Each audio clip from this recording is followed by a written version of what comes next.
The cigarette trembled between Frank Sinatra's fingers as he stared at the newspaper headline, "Sinatra's Mob Ties Exposed. Career in Ruins." It was November 15, 1947, and America's former crooner was sitting alone in his suite at the Desert Inn, watching his world collapse in real time. The Bobby Soxer screams had faded years ago, replaced by whispers of scandal and the sound of doors slamming shut across Hollywood. Empty bottles of Jack Daniels littered the marble table like fallen soldiers, and beside them lay a loaded .48 special that Frank had been contemplating for the past hour. What Frank didn't know was that downstairs in the casino, a man in a perfectly pressed suit was already solving his problem with nothing more than a smile and a few carefully chosen words. Johnny Rosselli adjusted his gold cufflinks as he walked through the Desert Inn's lobby, his Italian leather shoes clicking against the marble floor with the precision of a metronome. The casino was alive with the sounds of spinning roulette wheels and clinking chips, but Johnny moved through the chaos with the calm of a man who understood that real power operated in the quiet spaces between the noise. To anyone watching, he was simply another well-dressed gentleman enjoying an evening in Las Vegas. His suit was immaculate, a charcoal gray masterpiece that probably cost more than most people made in a month.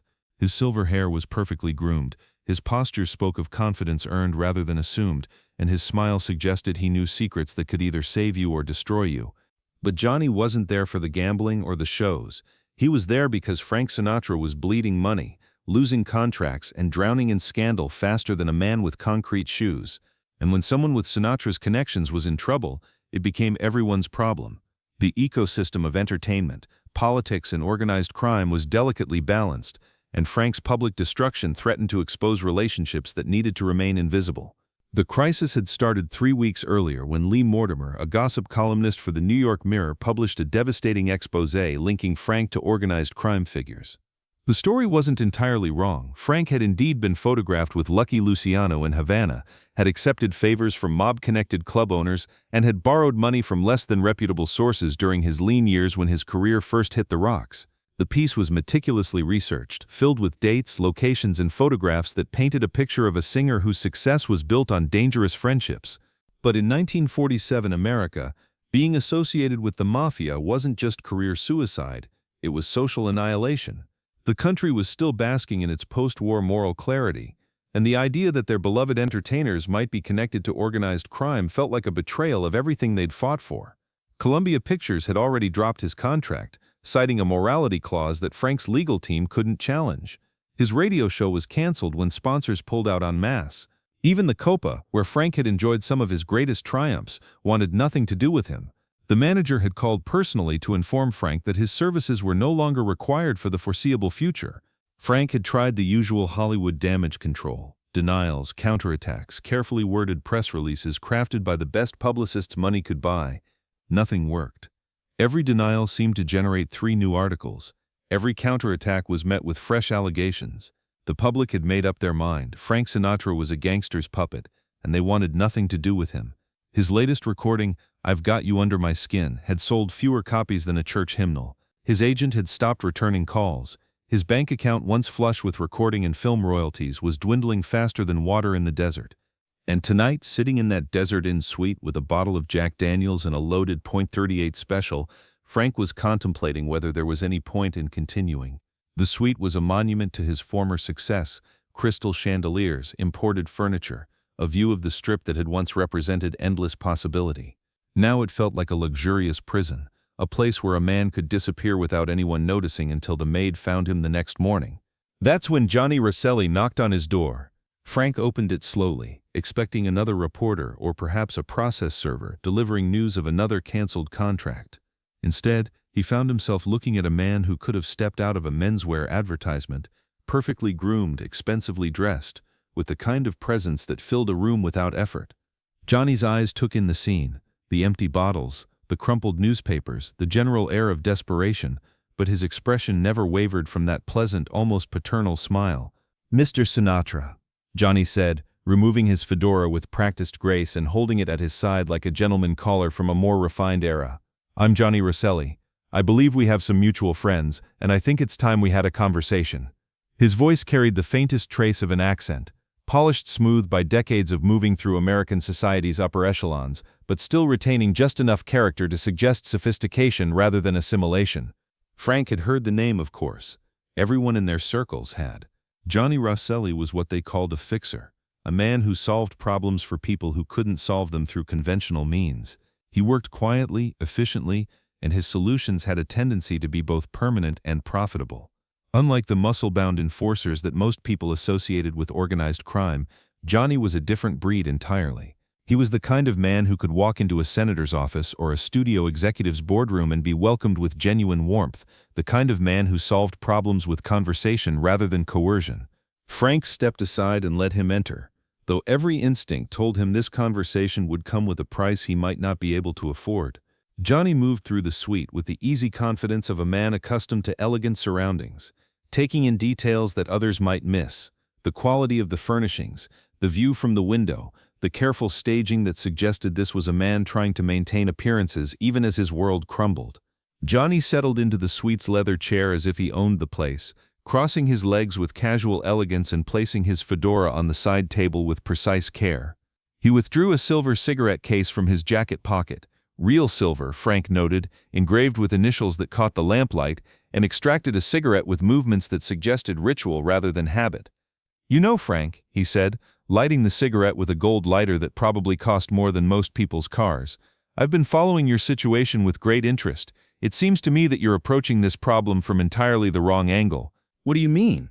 Frank asked, settling into the chair opposite Johnny with the wary movements of a man who'd learned to expect bad news from every conversation. Johnny took a thoughtful drag from his cigarette, letting the smoke curl between them like incense at a particularly sophisticated funeral. "You're fighting the scandal, trying to deny the connections, attempting to convince people that you're not who they think you are. But what if instead of running from these associations, you made them work for you?" Frank blinked, trying to process what he was hearing through the fog of alcohol and despair. "I don't follow." Johnny leaned forward slightly, his voice taking on the tone of a professor explaining a particularly complex theorem to a struggling student. "The problem isn't that people think you're connected to us, Frank. The problem is that they think those connections make you weak. What if we demonstrated that they actually make you untouchable?" He paused, letting the words settle in the air between them like a chess player who'd just made a particularly elegant move. What if Lee Mortimer himself publicly apologized for his story and admitted he was wrong? What if the very man who tried to destroy you became the architect of your redemption? The suggestion hung in the air like smoke from Johnny's cigarette, impossible and yet somehow entirely reasonable when spoken in that calm, assured voice. Frank stared at him, trying to process what he was hearing. Lee Mortimer was one of the most powerful gossip columnists in America, a man whose words could make or break careers with the stroke of a pen. He didn't apologize to anyone, especially not to the people he'd just destroyed in print. His reputation depended on being right about these things, on being the crusading journalist who exposed the rot beneath Hollywood's glamorous surface. "That's impossible," Frank said finally, his voice hoarse from whiskey and desperation. "He'd never do that. His reputation depends on being right about these things. If he admits he was wrong about me, it calls everything else he's written into question." Johnny stood up, walking to the window that overlooked the neon-lit strip below. The lights painted his profile in alternating red and blue, giving him an almost ethereal quality as he gazed out at the desert city that he'd helped build through careful investments and strategic relationships. "Frank, let me tell you something about reputation," he said, his voice carrying the weight of decades spent understanding how power really worked. "It's like a house of cards, impressive to look at, but surprisingly fragile when you know which card to pull." He turned back to face the singer, and for just a moment the pleasant mask slipped, revealing something much colder underneath, not cruel exactly, but absolutely ruthless when circumstances required it. "Mr. Mortimer has built his career on exposing other people's secrets, but everyone has secrets, Frank. Everyone. The question is simply whether those secrets see the light of day or remain safely buried in the darkness where they belong." What Johnny didn't tell Frank in that moment was that he'd already spent the past week having Lee Mortimer investigated by some very thorough people, men who specialized in finding the kind of information that powerful people preferred to keep private. They'd discovered that the crusading columnist had his own interesting connections, including a significant gambling debt to a Chicago outfit that he'd been paying off with favorable coverage of their legitimate businesses. They'd also found photographs from a recent trip to Miami that Mortimer's wife might find very interesting, and evidence of tax irregularities that the IRS would definitely want to discuss. More damaging still, they'd uncovered evidence that several of Mortimer's most famous scoops had come from sources with their own agendas, Sources who'd fed him information not out of journalistic duty but to settle personal scores or advance business interests. The crusading journalist was himself compromised, a puppet dancing to strings pulled by people whose names never appeared in his columns. Johnny returned to his chair, crushing his cigarette in the crystal ashtray with deliberate slowness, each movement calculated to convey calm control. Here's what's going to happen, Frank. Tomorrow morning, Lee Mortimer is going to receive a phone call. A very polite phone call from someone explaining that his recent article contained several factual errors that need to be corrected. He's going to be given the opportunity to set the record straight voluntarily, to demonstrate that he's the kind of responsible journalist who corrects his mistakes when they're brought to his attention. The smile returned, colder now but still maintaining that veneer of sophisticated politeness. I have great confidence that he'll see the wisdom in taking that opportunity. After all, Mr. Mortimer is an intelligent man who understands that admitting to honest mistakes is far preferable to having dishonest ones exposed against his will. Frank felt a chill run down his spine that had nothing to do with the desert night air seeping through the suite's windows. And if he doesn't? Johnny shrugged eloquently, a gesture that somehow conveyed both inevitability and regret. Then Mr. Mortimer will discover that investigating other people's private lives is a game that anyone can play, and some players are much better at it than others. But I don't think it will come to that. Mr. Mortimer strikes me as a reasonable man who understands the value of mutually beneficial arrangements. The room fell silent except for the distant sound of slot machines and jazz music drifting up from the casino floor. Frank poured himself another drink with hands that no longer trembled, though whether from relief or terror he couldn't say. The whiskey burned his throat, but it was a clean burn, familiar and grounding. "What do you want in return?" he asked, because in his experience, nothing in Hollywood or Las Vegas came without a price, and the bigger the favor, the higher the eventual cost. Johnny's expression softened, becoming almost paternal, like a wealthy uncle explaining the family business to a favored nephew. "Frank, you're thinking like a man who's used to being taken advantage of. I'm not here to extract payment, I'm here to make an investment." He leaned back, steepling his fingers in a gesture that suggested both prayer and calculation. "You're going to be big again, Frank. Bigger than you ever were. The public loves a comeback story, especially when it involves a man who was wrongly accused and persevered through adversity." He paused, letting that vision settle in Frank's imagination, the sold-out concerts, the recording contracts, the respect restored. "And when you're on top again, and you will be, I want you to remember who helped you get there. I want you to remember that when Johnny Rosselli gives his word, he keeps it. And I want you to understand that friendship is a two-way street." "What kind of memory are we talking about?" Frank asked carefully, his legal instincts finally beginning to surface through the alcohol haze. Johnny waved a dismissive hand, as if the question itself was somewhat gauche. "Nothing dramatic. Nothing that would compromise your artistic integrity or put you in any legal jeopardy. A friendly word here and there when the occasion arises. An introduction when mutual friends might benefit from meeting. Perhaps the occasional favor for someone who's helped our mutual interests." His tone became almost casual, as if they were discussing something as mundane as weekend golf plans.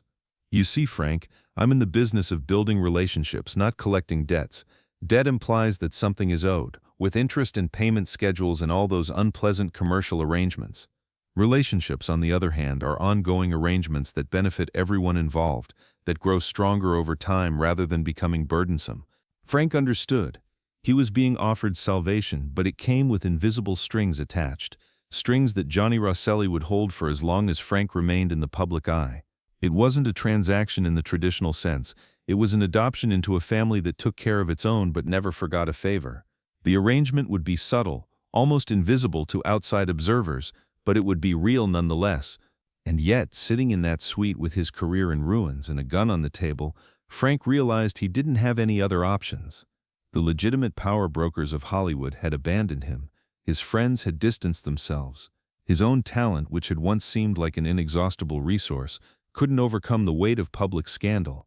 "All right," Frank said quietly, the words feeling both like surrender and liberation. "Make the call." Johnny smiled and stood up, replacing his fedora with the same careful precision he'd used to remove it. "Already done, Frank. Mr. Mortimer will be receiving his wake-up call in about 6 hours, just as the morning edition is going to print. I have great confidence that he'll see the wisdom of running a follow-up piece that clarifies some of the confusion from his original article." As Johnny reached the door, he paused and turned back, his expression thoughtful. "One more thing, Frank. When this is over, when you're back on top, remember that the real power isn't in being able to destroy someone, it's in being able to save them. That's a lesson that will serve you well in the years to come." He touched the brim of his hat in a gesture that was somehow both respectful and proprietary. "Pleasant dreams, Mr. Sinatra. Tomorrow is going to be a much better day." True to Johnny's prediction, Lee Mortimer's retraction appeared in the next evening's edition of the New York Mirror. It was a masterpiece of journalistic backpedaling, admitting to factual inaccuracies and unfair implications while stopping just short of calling the original story a complete fabrication. The retraction claimed that further investigation had revealed that several sources were unreliable, that photographic evidence had been misinterpreted, and that Mr. Sinatra deserved an apology for the harm caused by hasty journalism. The retraction was picked up by papers across the country, and within a week the narrative had shifted completely. Where once there had been Sinatra's mob ties, now there was Sinatra unfairly smeared by reckless journalism. Editorial writers who had condemned Frank just days before now wrote pieces about the dangers of character assassination and the importance of due process. The comeback was swift and dramatic. Capitol Records offered Frank a new contract that was actually better than his previous deal. Hollywood producers started returning his calls, suddenly remembering scripts that might be perfect for him. The Copa invited him back for a 4-week engagement that sold out in a single afternoon, with tickets scalping for 10 times their face value. But Johnny Rosselli's investment proved even more valuable than he'd anticipated. Over the next 2 decades, Frank would indeed become bigger than he'd ever been. He would win Academy Awards, sell millions of records, and become the unofficial king of Las Vegas entertainment. And through it all, he would remember the man who'd saved him with nothing more than a smile and a few phone calls. When Frank died in 1998, his obituaries would mention his comeback from the scandal of 1947 as one of the greatest second acts in show business history. What they didn't mention was the quiet man in the perfectly pressed suit who'd made that comeback possible, or the decades of subtle favors that followed. Because that's how Johnny Rosselli preferred it: invisible, influential, and indispensable. The gun that Frank had contemplated using that night in 1947 remained in his Desert Inn suite drawer, unfired and forgotten. He never needed it again.